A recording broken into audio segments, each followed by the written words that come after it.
অপর্ণাকে তার দাদা পূজার পর মনসা পোতা থেকে তার বাবার বাড়ি লইয়া যায়। অপুর অভিমান হয়। লীলার বাড়িতে গিয়া অপু উপলব্ধি করে লীলার সহিত তার কেমন জানি একটা টান। এই কি ভালোবাসা? এবারে গল্পের পরবর্তী অংশ। নমস্কার, অডিও বুক বাই বাণী ধৃতি চ্যানেলে আপনাকে জানাই স্বাগত। আপনাদের পড়ে শোনাচ্ছিলাম শ্রী বিভূতিভূষণ বন্দ্যোপাধ্যায় লেখা অপরাজিত। আজ পড়ে শোনাব অপরাজিতর ষষ্ঠদশ পর্ব। আমাদের চ্যানেলটিকে ভালো লাগলে অবশ্যই চ্যানেলটিকে সাবস্ক্রাইব করবেন এবং কমেন্টে আপনার মতামত জানাবেন।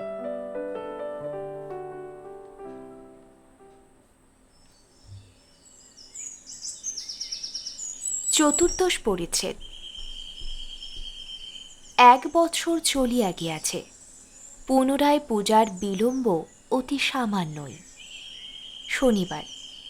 অনেক অফিস আজ বন্ধ হইবে। অনেকগুলো সম্মুখের মঙ্গলবারে বন্ধ। দোকানে দোকানে খুব ভিড়। ঘণ্টাখানেক পথ হাঁটিলে হ্যান্ডবিল হাত পাতিয়া লইতে লইতে 20 খানেক হইয়া ওঠে। একটা নতুন স্বদেশী দেশোলাইয়ের কারখানা পথে পথে জাকালো বিজ্ঞাপন মারিয়াছে। আমরাতলা গলির বিখ্যাত ধনী ব্যবসাদার নকুলেশ্বর শীলের প্রসাদোপম সুবৃহৎ অট্টালিকার নিম্নতলেই ইহাদের অফিস। অনেকগুলো ঘর ও 2টো বড় হল কর্মচারীতে ভর্তি। দিনমানেও ঘরগুলোর মধ্যে ভালো আলো যায় না বলিয়া বেলা 4টে না বাজিতেই ইলেকট্রিক আলো জ্বলিতেছে। ছোকরা টাইপিস্ট রিপেন সন্তর্পণে পর্দা ঠেলিয়া ম্যানেজারের ঘরে ঢুকিল। ম্যানেজার নকুলেশ্বর শীলের বড় জামাই দেবেন্দ্রবাবু। ভারী কড়া মেজাজের মানুষ। বয়স 50 ছাড়াইয়াছে। দোহারা ধরনের চেহারা। বেশ ফর্সা, মাথায় টাক। এক কলমের খোঁচায় লোকের চাকরি খাইতে এমন পারদর্শী লোক খুব অল্পই দেখা যায়। দেবেন্দ্রবাবু বলিলেন, কি হেন নৃপেন? নৃপেন ভূমিকা স্বরূপ 2খানা টাইপ ছাপা কি কাগজ মঞ্জুর করাইবার ছলে তাহার টেবিলের উপর রাখিল। সহি শেষ হইলে নৃপেন একটু উসখুস করিয়া কপালের ঘাম মুছিয়া আরক্ত মুখে বলিল, আমি আজ বাড়ি যাব, একটু সকালে। 4টেতে গাড়ি কিনা 3:30তে না গেলে। তুমি এই তো সেদিন বাড়ি গেলে মঙ্গলবারে। রোজ রোজ সকালে ছেড়ে দিতে হলে অফিস চলবে কেমন করে? এখনো তো একখানা চিঠি টাইপ করনি দেখছি। এই অফিসে শনিবারে সকালে ছুটির নিয়ম নাই। সন্ধ্যা 6:30টার পূর্বে কোনো দিন অফিসের ছুটি নাই। কি শনিবার কি অন্য দিন। কোনো পালা পার্বণে ছুটি নাই। কেবল পূজার সময় 1 সপ্তাহ, শ্যামা পূজায় 1 দিন ও সরস্বতী পূজায় 1 দিন, অবশ্য রবিবারগুলো বাদ। ইহাদের বন্দোবস্ত এইরূপ, চাকরি করিতে হয় করো, নতুবা যাও চলিয়া। এ ভয়ানক বেকার সমস্যার দিনে কর্মচারীগণ নবমীর পাঠার মতো কাঁপিতে কাঁপিতে চাণক্য শ্লোকের উপদেশ মতো চাকুরিতে পুরো ভাগে বজায় ও ছুটি ছাটা অপমান অসুবিধাকে পশ্চাৎ দিকে নিক্ষেপ করত কায়ক্লেশে দিন অতিবাহিত করিয়া চলিয়াছেন। নৃপেন কি বলিতে যাইতেছিল, দেবেনবাবু বাধা দিয়া বলিলেন, মল্লিকান চৌধুরীদের মর্টগেজখানা টাইপ করেছিলে? নৃপেন কাদো কাদো মুখে বলিল, আগে কই, ওদের অফিস থেকে তো পাঠিয়ে দেয়নি এখনো। পাঠিয়ে দেয়নি তো ফোন করনি কেন? আজ 7 দিন থেকে বলছি, কচি খোকা তো নও। যা, আমি না দেখব তাই হবে না। নৃপেনের ছুটির কথা চাপা পড়িয়া গেল। এবং সে বেচারি পুনরায় সাহস করিয়া সে কথা উঠাইতেও পারিল না। সন্ধ্যার অল্প পূর্বে ক্যাশ ও ইংলিশ ডিপার্টমেন্টের কেরানিরা বাহির হইল। অন্য অন্য কেরানিগণও আরও ঘণ্টাখানেক থাকিবে। অত্যন্ত কম বেতনের কেরানি বলিয়া কেহই তাহাদের মুখের দিকে চায় না, বা তাহারা নিজেরাও আপত্তি উঠাইতে ভয় পায়। দেউরিতে দারোয়ানেরা বসিয়া খৈনি খাইতেছে। ম্যানেজার সুপারিনটেন্ডেন্টের যাতায়াতের সময় উঠিয়া দাঁড়াইয়া ফৌজের কায়দায় সেলাম করে, ইহাদিগকে পোছেও না। ফুটপাথে পা দিয়া নৃপেন বলিল, দেখলেন অপূর্ববাবু, ম্যানেজার বাবুর ব্যাপার। একদিন 3:30 সময় ছুটি চাইলাম, তা দিলে না। অন্য সব অফিস দেখুন গিয়ে 2টোতে বন্ধ হয়ে গিয়েছে। তারা সব কতক্ষণে ট্রেনে যে যার বাড়ি পৌঁছে চা খাচ্ছে, আর আমরা এই বিরুলাম। কি অত্যাচারটা বলুন দেখি। প্রবোধ মুহুরী বলিল, অত্যাচার বলে মনে করো ভয়া? কাল এসো না, মিটে গেল। কেউ তো অত্যাচার পোয়াতে বলেনি। ওহ, যা খিদে পেয়েছে ভায়া! একটা মানুষ পেলে ধরে খাই এমন অবস্থা। রোজ রোজ অমনি হার্টের রোগ জন্মে গেল ভায়া, শুধু না খেয়ে খেয়ে। অপু হাসিয়া বলিল, দেখবেন প্রবোধদা, আমি পাশে আছি। এ যাত্রা আমাকে না হয় রেহাই দিন। ধরে খেতে হয় রাস্তার লোকের ওপর দিয়ে আজকের খিদেটা শান্ত করুন। আমি আজ তৈরি হয়ে আসিনি, দোহাই দাদা। তাহার দুঃখের কথা লইয়া এরূপ ঠাট্টা করাতে প্রবোধ মুহুরী খুব খুশি হইল না। বিরক্ত মুখে বলিল, তোমাদের তো সবটাতেই হাসি ঠাট্টা। ছেলে মেয়েদের কাছে কি কোনো কথা বলতে আছে? আমি যাই। হাসি সোজা ভাই, কই দাও দেখি, ম্যানেজারকে বলে 5 টাকা মাইনে বাড়িয়ে। তার বেলা অপুকে হাঁটিতে হয় রোজ অনেকটা। তার বাসা শ্রীগোপাল মল্লিক লেনের মধ্যে, গোলদিঘির কাছে। 13 টাকা ভাড়াতে নিচু একতলা ঘর, ছোট রান্নাঘর। সামান্য বেতনে 2 জায়গায় সংসার চালানো অসম্ভব বলিয়া আজ বছরখানেক হইল সে অপর্ণাকে কলিকাতায় আনিয়া বাসা করিয়াছে। তবু এখানে চাকরিটি জুটিয়াছিল, তাই রক্ষা। শৈশবের স্বপ্ন এভাবেই প্রায় পর্যবসিত হয়। অনবীক্ষ তরুণ মনের উচ্ছ্বাস, উৎসাহ, মাধুর্য ভরা রঙিন ভবিষ্যতের স্বপ্ন স্বপ্ন থাকিয়া যায়। যেভাবে বড় সওদাগর হইবে, দেশে দেশে বাণিজ্যের কুঠি খুলিবে, তাহাকে হইতে হয় পাড়াগাঁয়ের হাতুড়ে ডাক্তার। যেভাবে ওকালতি পাশ করিয়া রাসবিহারী ঘোষ হইবে, তাহাকে হইতে হয় কয়লার দোকানি।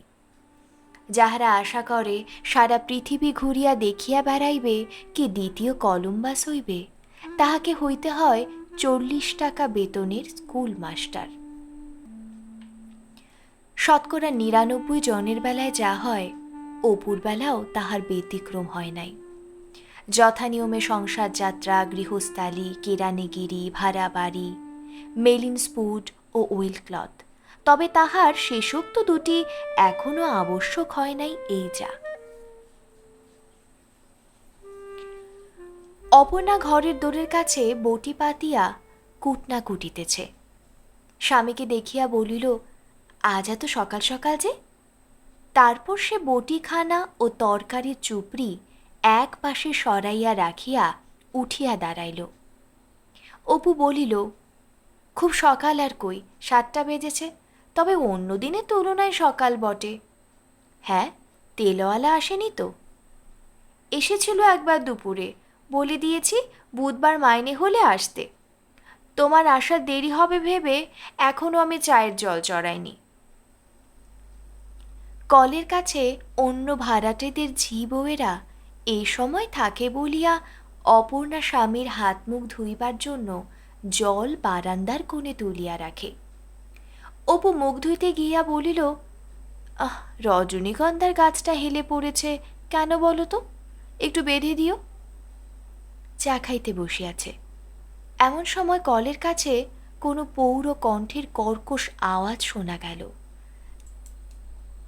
তাহলে বাপু 100 টাকা বাড়ি ভাড়া দিয়ে সাহেব পাড়ায় থাকোগে। আজ আমার মাথা ধরেছে, কাল আমার ছেলে সর্দি লেগেছে, পালার দিন হলেই যত ছোট। নাও না, সারা উপরটাই তোমরা ভাড়া নাও না, দাও না 65টা টাকা। আমরা না হয় আর কোথাও উঠে যাই, রোজ রোজ হাঙ্গামা কি সহ্য করে বাপু? অপু বলিল, আবার বুঝি আজ বেঁধেছে গাঙ্গুলি গিন্নির সঙ্গে? অপর্ণা বলিল, নতুন করে বাঁধবে কি, বেঁধেই তো আছে। গাঙ্গুলি গিন্নিরও মুখ বড় খারাপ। হালদারদের বউটা ছেলে মানুষ, কোলের মেয়ে নিয়ে পেরে ওঠে না। সংসারে তো আর মানুষ নেই, তবুও আমি এক আধ দিন গিয়ে বাটনা বেটে দিয়ে আসি। সিঁড়ি ও রোয়াক ধুইবার পালা হইয়া ওপরে ভাড়াটেদের মধ্যে রেশারেশি, দ্বন্দ্ব। অপু আসিয়া অবধি এই 1 বৎসরের মধ্যে মিটিল না।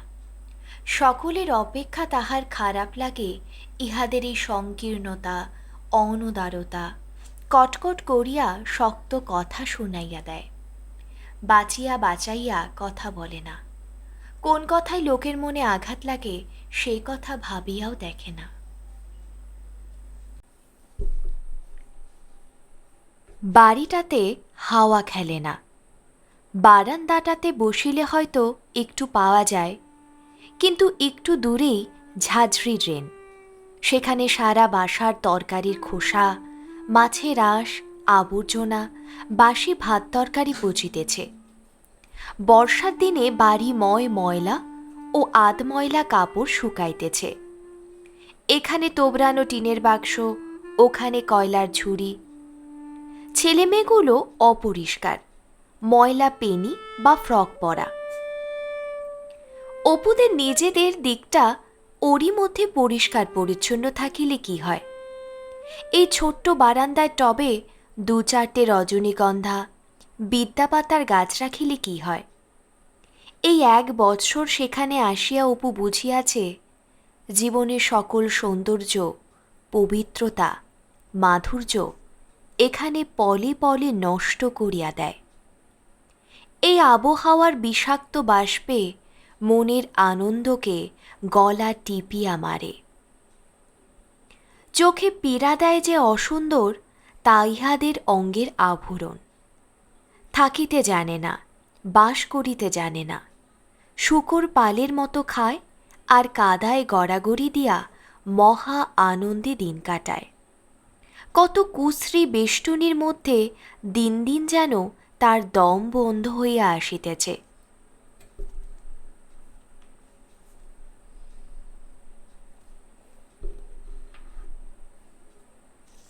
কিন্তু উপায় নাই।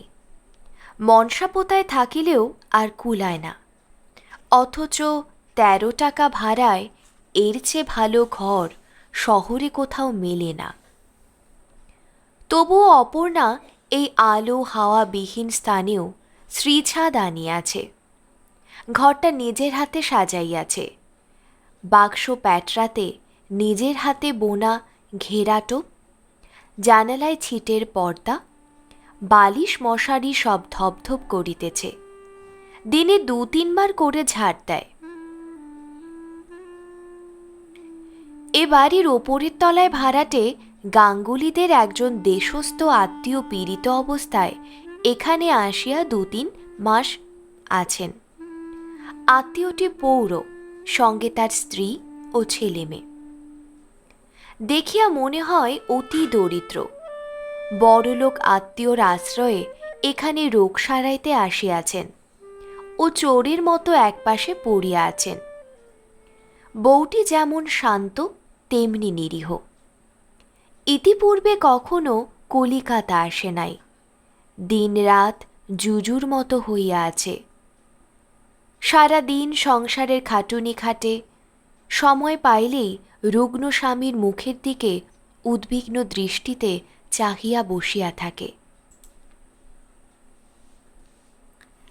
তাহার উপর গাঙ্গুলি বউয়ের ঝঙ্কার, বিরক্তি প্রদর্শন, মধুবর্ষণ তো আছেই।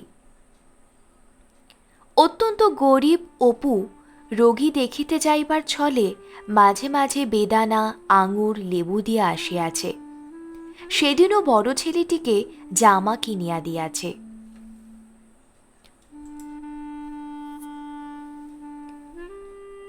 এদিকে তাহারও চলে না। এ সামান্য আয়ে সংসার চালানো একরূপ অসম্ভব। অপর্ণা অন্যদিকে ভালো গৃহিণী হইলেও পয়সা কড়ির ব্যাপারটা ভালো বোঝে না। দুজনে মিলিয়া মহা আমোদে মাসের প্রথম দিকটা খুব খরচ করিয়া ফেলে, শেষের দিকে কষ্ট পায়। কিন্তু সকলের অপেক্ষা কষ্টকর হইয়াছে আপিসের এই ভূতগত খাটুনি। ছুটি বলিয়া কোনো জিনিস নাই এখানে। ছোট ঘরটিতে টেবিলের সামনে ঘাড় গুজিয়া বসিয়া থাকা সকাল 11টা হইতে বিকাল 3টা পর্যন্ত। আজ 1.5 বৎসর ধরিয়া এই চলিতেছে। এই 1.5 বৎসরের মধ্যে সে শহরের বাহিরে কোথাও যায় নাই। আপিস আর বাসা, বাসা আর আপিস। শীলবাবুদের দমদমার বাগান বাড়িতে সে একবার গিয়াছিল। সেই হইতে তাহার মনের স্বাদ নিজের মনের মতো গাছপালায় সাজানো বাগান বাড়িতে বাস করা। আপিসে যখন কাজ থাকে না তখন একখানা কাগজে কাল্পনিক বাগান বাড়ির নকশা আঁকে। বাড়িটা যেমন তেমন হোক, গাছপালার বৈচিত্র্যই থাকবে বেশি। গেটের দুধারে 2টো চীনা বাঁশের ঝাড় থাকুক, রাঙা সুরকির পথের ধারে ধারে রজনীগন্ধা, ল্যাভেন্ডার ঘাসের পার বসানো বকুল ও কৃষ্ণচূড়ার ছায়া। বাড়িতে ফিরিয়া চা ও খাবার খাইয়া স্ত্রীর সঙ্গে গল্প করে। হ্যাঁ, তারপর কাটালি চাপার পারগোলটা কোন দিকে হবে বলো তো? অপর্ণা স্বামীকে এই 1.5 বছর খুব ভালো করিয়া বুঝিয়াছে। স্বামীর এইসব ছেলে মানুষিতে সেও সসোৎসাহে যোগ দেয়। বলে, শুধু কাটালি চাপা, আর কি কি থাকবে? জানালার জাফরিতে কি উঠিয়ে দেব বলো তো? যে আমড়াতলার গলির ভিতর দিয়া সে আপিস যায়, তাহার মতো নোংরা স্থান আর আছে কিনা সন্দেহ। ঢুকিতেই শুটকি চিংড়ি মাছের আড়ত সারি সারি 10-15টা। চড়া রৌদ্রের দিনে যেমন তেমন, বৃষ্টির দিনে কার সাধ্য সেখান দিয়া যায়? স্থানে স্থানে মারোয়ারিদের গরু ও ষাঁড় পথ রোধ করিয়া দাঁড়াইয়া, পিচপিচে কাদা, গোবর, পচা আপেলের খোলা।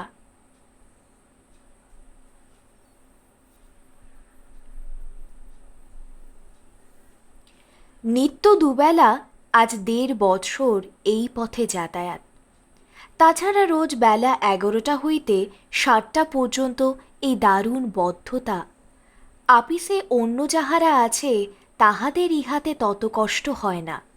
তাহারা প্রবীণ, বহু কাল ধরিয়া তাহাদের খাকের কলম শীলবাবুদের সেরেস্তায় অক্ষয় হইয়া বিরাজ করিতেছে।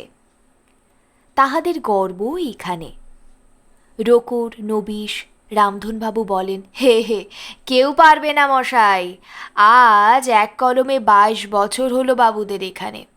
কোন ব্যাটার ফু খাটবে না বলে দিও। 4 সালের ভূমিকম্প মনে আছে? তখন কর্তা বেঁচে, গদি থেকে বেরুচ্ছি।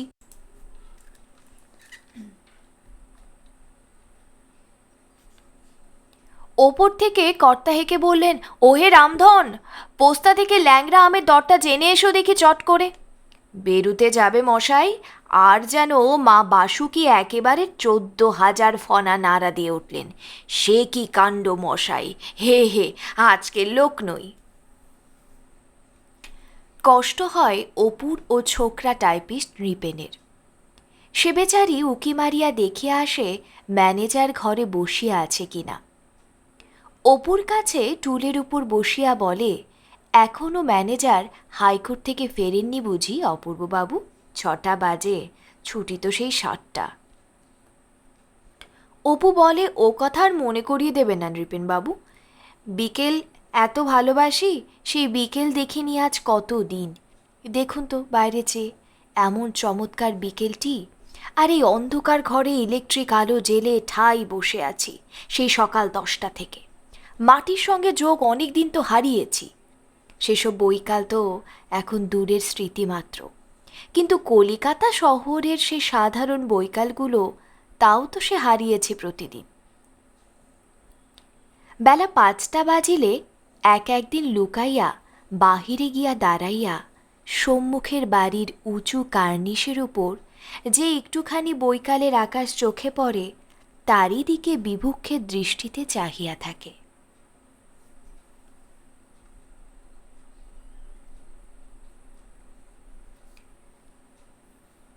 সামনেই উপরের ঘরে মেজবাবু বন্ধুবান্ধব লইয়া বিলিয়ার্ড খেলিতেছেন। মার্কারটা রেলিংয়ের ধারে দাঁড়াইয়া সিগারেট খাইয়া পুনরায় ঘরে ঢুকিল। মেজবাবুর বন্ধু নীলরতন বাবু একবার বারান্দায় আসিয়া কাহাকে হাঁক দিলেন। অপুর মনে হয় তাহার জীবনের সব বৈকালগুলো এরা পয়সা দিয়া কিনিয়া লইয়াছে, সবগুলো এখন ওদের জিম্মায়, তাহার নিজের আর কোনো অধিকার নাই উহাতে। প্রথম জীবনের সেসব মাধুরী ভরা মুহূর্তগুলো যৌবনের কলকোলাহলে কোথায় মিলাইয়া গেল? কোথায় সে নীলাকাশ, মাঠ, আমের বউলের গন্ধ ভরা জ্যোৎস্না রাত্রি? পাখি আর ডাকে না, ফুল আর ফোটে না, আকাশ আর সবুজ মাঠের সঙ্গে মেলে না। ঘেটু ফুলের ঝোপে সদ্য ফোটা ফুলের তেতো গন্ধ আর বাতাসকে তেতো করে না। জীবনের সে যে রোমান্সের স্বপ্ন দেখিয়াছিল, সে স্বপ্ন তাহাকে একদিন শত দুঃখের মধ্যে দিয়া টানিয়া আনে। তার সন্ধান তো কই এখনো মিলিল না। এ তো একরঙা ছবির মতো বৈচিত্র্যহীন, কর্মব্যস্ত, একঘেয়ে জীবন। সারা দিন এখানে আপিসের বদ্ধ জীবন, রোকর, খতিয়ান, মর্টগেজ, ইনকাম ট্যাক্সের কাগজের বোঝার মধ্যে পক্ককেশ প্রবীণ ঝুনো সংসার অভিজ্ঞ ব্যক্তিগণের সঙ্গে সপিনা ধরনের প্রকৃষ্ট উপায় সম্বন্ধে পরামর্শ করা, অ্যাটর্নিদের নামে বড় বড় চিঠি মুসাবিদা করা, সন্ধ্যায় পায়রার খোপের মতো অপরিষ্কার নোংরা বাসা বাড়িতে ফিরিয়ায় তখনই আবার ছেলে পড়াইতে ছোটা। কেবল এই অপর্ণাই এই বদ্ধ জীবনের মধ্যে আনন্দ আনে। আপিস হইতে ফিরিলে সে যখন হাসি মুখে চা লইয়া কাছে দাঁড়ায়, কোনোদিন হালুয়া, কোনোদিন 2-4খানা পরোটা, কোনোদিন বা মুড়ি নারকেল রেকাবিতে সাজাইয়া সামনে ধরে, তখন মনে হয় এ যদি না থাকিত, ভাগ্যে অপর্ণাকে সে পাইয়াছিল। এ ছোট্ট পায়রার খোপকে সে গৃহ বলিয়া মনে হয় সে শুধু অপর্ণা এখানে আছে বলিয়া, নতুবা চৌকি, টুল, বাসনকোসন, জানালার পর্দা এসব সংসার নয়। অপর্ণা যখন বিশেষ ধরনের শাড়িটি পরিয়া ঘরের মধ্যে ঘোরাফেরা করে, অপু ভাবে এ স্নেহ নীর শুধু ওরই চারিধারে ঘিরিয়া, ওরই মুখের হাসি, বুকের স্নেহ যেন পরম আশ্রয়। নীর রচনা সে ওরই ইন্দ্রজাল। আপিসে সে নানা স্থানের ভ্রমণ কাহিনী পড়ে, ডেস্কের মধ্যে পুরিয়া রাখে। পুরানো বইয়ের দোকান হইতে নানা দেশের ছবিওয়ালা বর্ণনাপূর্ণ বই কেনে।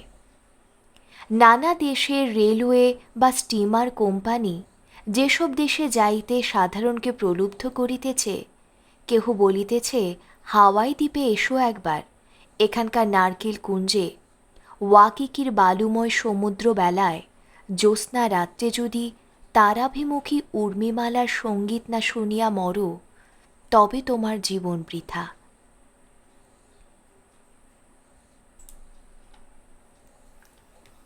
এলোপাশো দেখো নাই? দক্ষিণ ক্যালিফোর্নিয়ার চুনাপাথরের পাহাড়ের ঢালুতে শান্ত রাত্রির তারাভরা আকাশের তলে কম্বল বিছাইয়া একবারটি ঘুমাইয়া দেখিও। শীতের শেষে নুড়ি ভরা উঁচু নিচু প্রান্তরে কর্কশ ঘাসের ফাঁকে ফাঁকে 2-1 ধরনের মাত্র বসন্তের ফুল প্রথম ফুটিতে শুরু করে। তখন সেখানকার সোডা আলকালির পলিমাটি পড়া রৌদ্রদীপ্ত মুক্ত তরুবলয়ের রহস্যময় রূপ, কিংবা ওয়ালোয়া হ্রদের তীরে উন্নত পাইন ও ডগলাস ফারের ঘন অরণ্য, হ্রদের স্বচ্ছ বরফগলা জলে তুষার কিরীট মাজামা আগ্নেয়গিরির প্রতিচ্ছায়ার কম্পন, উত্তর আমেরিকার ঘন স্তব্ধ নির্জন অরণ্যভূমির নিয়ত পরিবর্তনশীল দৃশ্যরাজি, কর্কশ বন্ধুর পর্বতমালা, গম্ভীর নিনাদী জলপ্রপাত, ফেনিল পাহাড়ি নদী তীরে বিচরণশীল বল্গা হরিণের দল, ভালুক, পাহাড়ি ছাগল, ভেড়ার দল, উষ্ণ প্রস্রবণ, তুষার প্রবাহ, পাহাড়ের ঢালুর গায়ে সিডার ও মেপল গাছের বনের মধ্যে বুনো, ভ্যালোরিয়ান ও ভায়োলেট ফুলের বিচিত্র বর্ণসমাবেশ দেখো না এসব? এসো, এসো।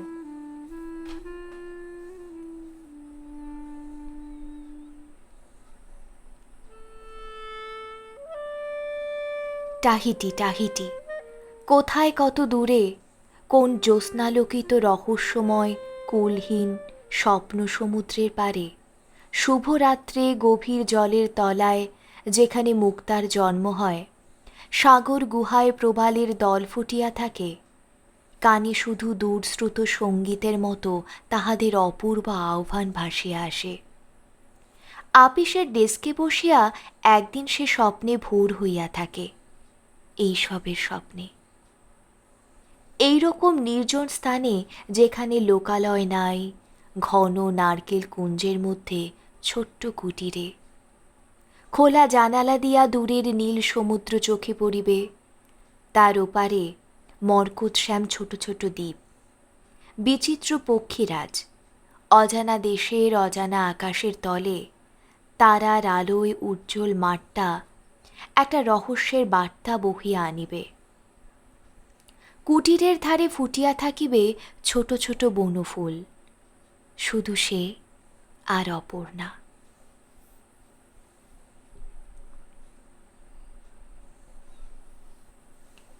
এইসব বড়লোকের টাকা আছে, কিন্তু জগৎকে দেখিবার, জীবনকে বুঝিবার পিপাসা কই এদের? এ সিমেন্ট বাঁধানো উঠান, চেয়ার, কোচ, মোটর এ ভোগ নয়। এই শৌখিন বিলাসিতার মধ্যে জীবনের সব দিকে আলো বাতাসের বাতায়নে আটকাইয়া ও মরিয়া থাকা। কে বলে ইহাকে জীবন? তাহার যদি টাকা থাকিত, কিছুই যদি থাকিত, সামান্য কিছু, অথচ ইহারা তো লাভ ক্ষতি ছাড়া আর কিছু শেখে নাই, বোঝেও না, জানেও না, জীবনে আগ্রহই নাই কিছুতে, ইহাদের সিন্ধুক ভরা নোটের তারা। এই আপিস জীবনের বদ্ধতাকে অপু শান্তভাবে নিরুপায়ের মতো, দুর্বলের মতো মাথা পাতিয়া স্বীকার করিয়া লইতে পারে নাই। ইহার বিরুদ্ধে, এই মানসিক দারিদ্র্য ও সংকীর্ণতার বিরুদ্ধে তাহার মনে একটা যুদ্ধ চলিতেছে অনবরত। সে হঠাৎ দমিবার পাত্র নয় বলিয়াই এখনো টিকিয়া আছে। ফেনুচ্ছল সুরার মতো জীবনের মাধুর্য ও মাদকতা তাহার সারা অঙ্গের শিরায় উপশিরায় ব্যগ্র, আগ্রহ ভরা তরুণ জীবন বুকের রক্তে উন্মুক্ত তালে স্পন্দিত হইতেছে দিন রাত্রি। তাহার স্বপ্নকে, আনন্দকে নিঃশ্বাস বন্ধ করিয়া মারিয়ে ফেলা খুব সহজসাধ্য নয়। কিন্তু এক এক সময় তাহারও সন্দেহ আসে, জীবন যে এইরকম হইবে, সূর্যোদয় হইতে সূর্যাস্ত পর্যন্ত প্রতি দণ্ড পল যে তুচ্ছ অকিঞ্চিৎকর বৈচিত্র্যহীন ঘটনায় ভরিয়া উঠিবে, তাহার কল্পনা তো তাহাকে আভাস দেয় নাই। তবে কেন এমন হয়? তাহাকে কাঁচা অনভিজ্ঞ পাইয়া নিষ্ঠুর জীবন তাহাকে এতদিন কি প্রতারণাই করিয়া আসিয়াছে? ছেলেবেলায় মা যেমন নগ্ন দারিদ্র্যের রূপকে তাহার শৈশু চক্ষু হইতে বাঁচাইয়া রাখিতে চাহিত, তেমনি।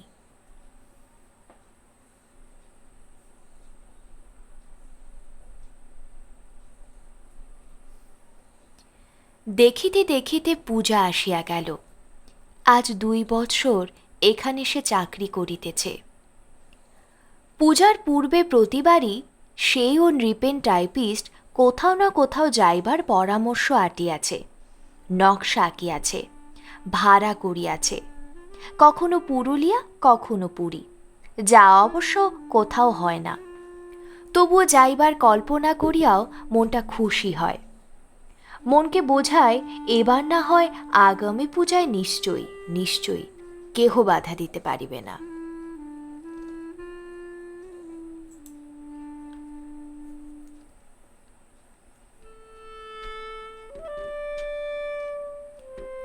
শনিবার আপিস বন্ধ হইয়া গেল। অপুর আজকাল এমন হইয়াছে, বাড়ি ফিরিয়া অপর্ণার মুখ দেখিতে পারিলে যেন বাজে। কতক্ষণে 7টা বাজিবে, ঘন ঘন ঘড়ির দিকে সতৃষ্ণ চোখে যায়। 5টা বাজিয়া গেলে অকুল সময় সমুদ্রে যেন থই পাওয়া যায়। আর মোটে ঘণ্টা 2, 6টা আর 1। হোক পায়রার খোপের মতো বাসা। অপর্ণা যেন সব দুঃখ ভুলাইয়া দেয়। তাহার কাছে গেলে আর কিছু মনে থাকে না। অপর্ণা চা খাবার আনিল। এই সময়টা আধ ঘণ্টা সে স্বামীর কাছে থাকিতে পায়, গল্প করিতে পায়, আর সময় হয় না। এখনই আবার অপুকে ছেলে পড়াইতে বাহির হইতে হইবে। অপু এ সময় তাহাকে সব দিন পরিষ্কার পরিচ্ছন্ন দেখিয়াছে। ফর্সা লালপাড় শাড়িটি পরা, চুলটি বাঁধা, পায়ে আলতা, কপালে সিঁদুরের টিপ। মূর্তি মূর্তি গৃহলক্ষ্মীর মতো হাসি মুখে তাহার জন্য চা আনে, গল্প করে, রাত্রে কি রান্না হইবে রোজ জিজ্ঞাসা করে। সারাদিনের বাসার ঘটনা বলে। বলে, ফিরে এসো, দুজনে আজ মহারানী ঝিন্দন আর দিলীপ সিংয়ের কথাটা পড়ে শেষ করে ফেলব। বারদুই অপু তাহাকে সিনেমায় লইয়া গিয়াছে। ছবি কি করিয়া নড়ে অপর্ণা বুঝিতে পারে না। অবাক হইয়া দেখে, গল্পটাও ভালো বুঝিতে পারে না। বাড়ি আসিয়া অপু বুঝাইয়া বলে। চায়ের বাটিতে চুমুক দিয়া অপু বলিল, এবার তো তোমায় নিয়ে যেতে লিখেছেন শ্বশুরমশাই, কিন্তু অফিসের ছুটির যা গতি, রাম এসে কেন নিয়ে যাক না, তারপর আমি কার্তিক মাসের দিকে না হয় 2-4 দিনের জন্য যাব।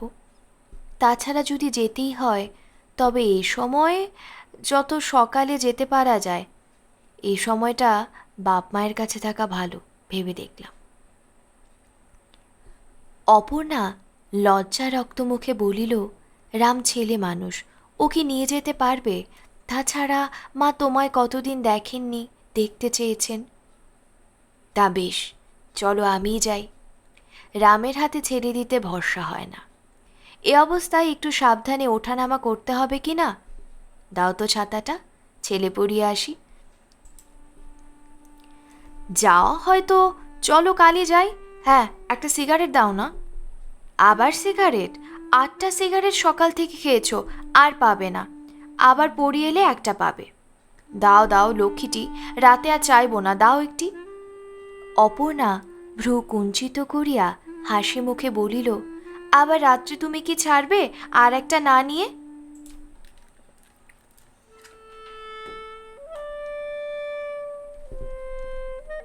তেমন ছেলে তুমি কি না?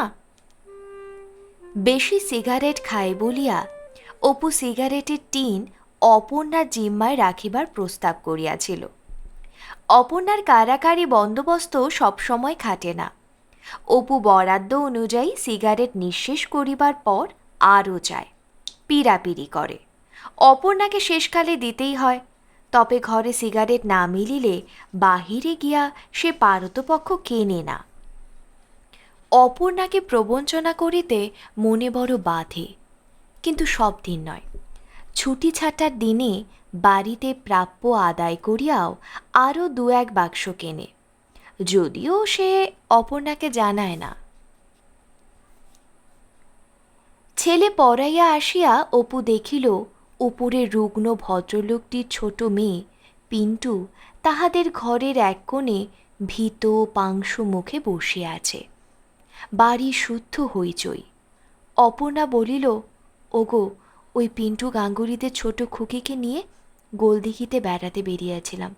ও বুঝি চিনে বাদাম খেয়ে কলে জল খেতে গিয়েছে, আর ফিরে এসে দেখো খুকি নেই। তাকে আর খুঁজে পাওয়া যাচ্ছে না। ওর মা তো একই জুজু হয়ে থাকে। আহা, সে বেচারি তো নবমীর পাঁঠার মতো কাঁপছে আর মাথা কুটছে। আমি পিন্টুকে এখানে লুকিয়ে রেখে দিয়েছি, নইলে ওর মা আজ গুঁড়ো করে দেবে। আর গাঙ্গুলি গিন্নি তো কি কাণ্ড করেছে, জানোই তো তাকে। তুমিও একটু দেখো না গো। গাঙ্গুলি গিন্নি মরা কান্নার আওয়াজ করিতেছেন, কানে গেল। ওগো, আমি দুধ দিয়ে কি কালসাপ পুষেছিলাম গো, আমার এ সর্বনাশ হলো গো মা। ওগো, এই আপদেরা বিদায় হয় না আমার ঘাট থেকে, এতদিনে মনোবাঞ্ছা ইত্যাদি। অপু তাড়াতাড়ি বাহির হইয়া গেল, বলিল, পিন্টু খেয়েছে কিছু? খাবে কি? ও কি ওতে আছে? গাঙ্গুলি গিন্নি দাঁতে পিষছে। আহা, ওর কোনো দোষ নেই, ও কিছুতেই নিয়ে যাবে না, সেও ছাড়বে না। তাকে আগলে রাখা কি ওর কাজ? সকলে মিলিয়া খুঁজিতে খুঁজিতে খুকিকে কলুটোল থানায় পাওয়া গেল।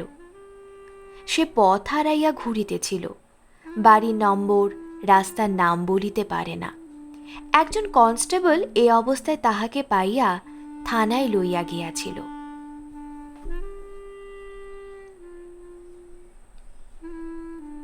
বাড়ি আসিলে অপর্ণা বলিল, পাওয়া গিয়েছে ভালোই হলো। আজ বউটাকে আর মেয়েটাকে কি করি গাঙ্গুলি গিন্নি দাঁতে পিষেছে গো। মানুষ মানুষকে এমন বলতে পারে? কাল নাকি এখান থেকে বিদেয় হতে হবে, হুকুম হয়ে গিয়েছে। অপু বলিল, কিছু দরকার নেই, কাল আমরা তো চলে যাচ্ছি। আমরা তো আসতে এখনো 4-5 দিন দেরি। ততদিন ওরা রোগী নিয়ে আমাদের ঘরে এসে থাকুক। আমি এলেও অসুবিধা হবে না। আমি না হয় এই পাশের বরদাবাবুদের মেসে গিয়ে রাত্রে শোবো। তুমি গিয়ে বলো না বউ ঠাকুরনকে। আমি বুঝি অপর্ণা, আমার মা আমার বাবাকে নিয়ে কাশিতে আমার ছেলেবেলায় ওই রকম বিপদে পড়েছিলেন। তোমাকে সেসব কথা কখনো বলিনি অপর্ণা। বাবা মারা গেলেন, হাতে একটা সিকি পয়সা নিয়ে আমাদের। সেখানে 2-1 লোক কিছু কিছু সাহায্য করলে হবিষ্যির খরচ জোটে না। মাতে আমাতে রাত্রে শুধু অরুর ডাল ভিজে খেয়ে কাটিয়েছি। আমি তখন ছেলে মানুষ, বছর 10 মোটে বয়স। গরিব হওয়ার কষ্ট যে কি তা আমায় বুঝতে বাকি নেই। কাল সকালে ওরা এখানে আসুক। অপর্ণা যাইবার সময় পিন্টুর মা খুব কাঁদিল। এ বাড়িতে বিপদে আপদে অপর্ণা যথেষ্ট করিয়াছে। রোগীর সেবা করিয়া ছেলে মেয়েকে দেখিতে সময় পাইত না। তাহাদের চুল বাঁধা, টিপ পরানো, খাবার খাওয়ানো সব নিজের ঘরে ডাকিয়া আনিয়া অপর্ণা করিত। পিন্টু তো মাসিমা বলিতে অজ্ঞান। সকলের কান্না থামে তো পিন্টুকে আর থামানো যায় না। বউয়ের বয়স অপর্ণার চেয়ে অনেক বেশি। সে কাঁদিতে কাঁদিতে বলিল, চিঠি দিও ভাই, দুটাই ভালোই ভালো হয়ে গেলে আমি মায়ের পুজো দেব। ঘরের চাবি পিন্টুর মায়ের কাছে রহিল। এরই সাথে শেষ হলো অপরাজিতর 6ষ্ঠ পর্ব। আমাদের গল্প পাঠ ভালো লাগলে চ্যানেলটিকে অবশ্যই সাবস্ক্রাইব করবেন এবং ভিডিওটিকে একটি লাইক করে আমাদের মতামত অবশ্যই জানাবেন।